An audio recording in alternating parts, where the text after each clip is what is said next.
So a lot of people are sympathizing with Xavier Kasukuwere, and they're actually saying Xavier Kasukuwere is being persecuted. No, he's not being persecuted. I disagree.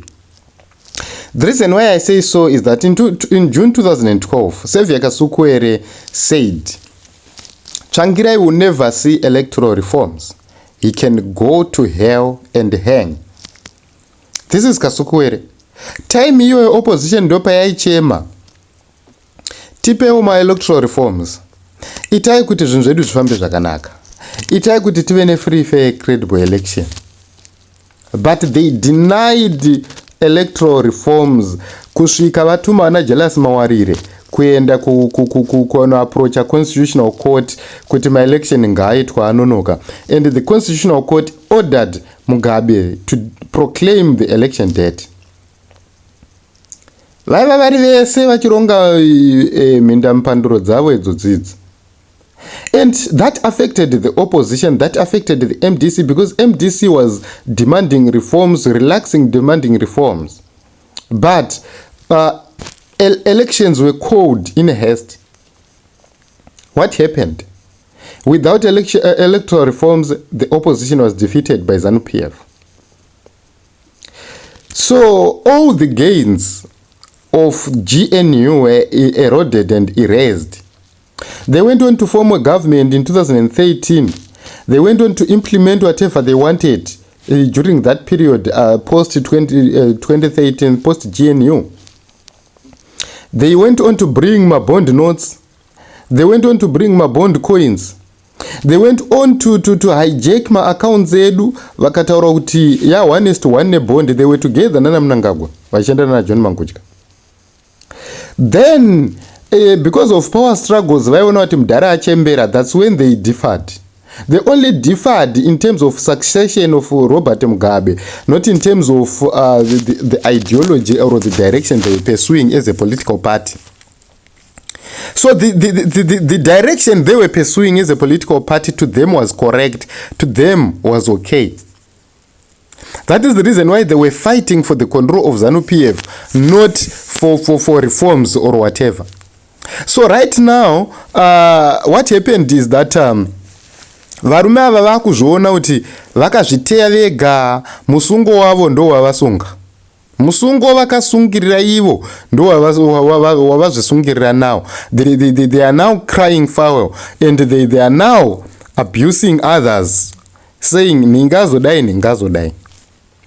All along ndo vanhu vamwe chete vaitaura about third way, vachiti Chamisa ana plan, Chamisa ana ma structures, Chamisa has failed to confront ZANU-PF, Chamisa has failed to do ABCD.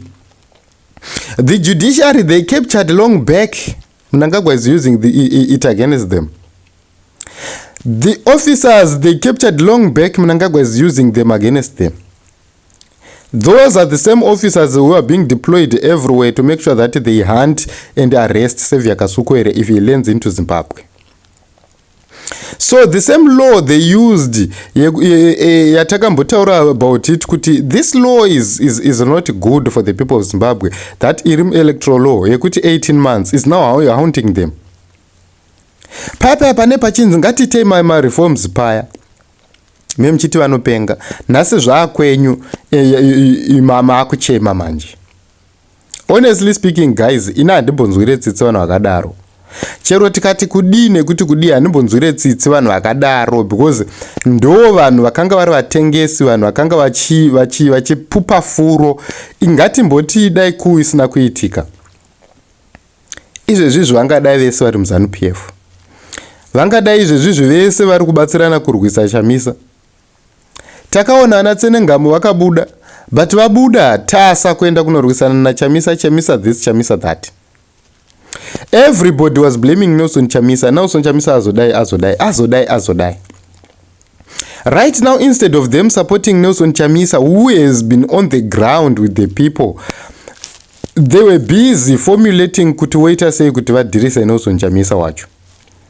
Now zvakuvadzokera ivo pachavo, because mudhara arikuda kusiyira mhuri yake chituro, vakugumbuka. Ndopa vakudzoka, hey, you want to form a dynasty, hey, this that. Now pamazuva aitaurwa nezvegukura hundi ndo vanhu vaiti we don't want to hear anything about gukura hundi. Right now they want to use gukura hundi as a campaign too. They are now in support of gukura hundi victims. But pavaiva kuZANU-PF vaituka nekutsoropodza victims egukura hundi. Why?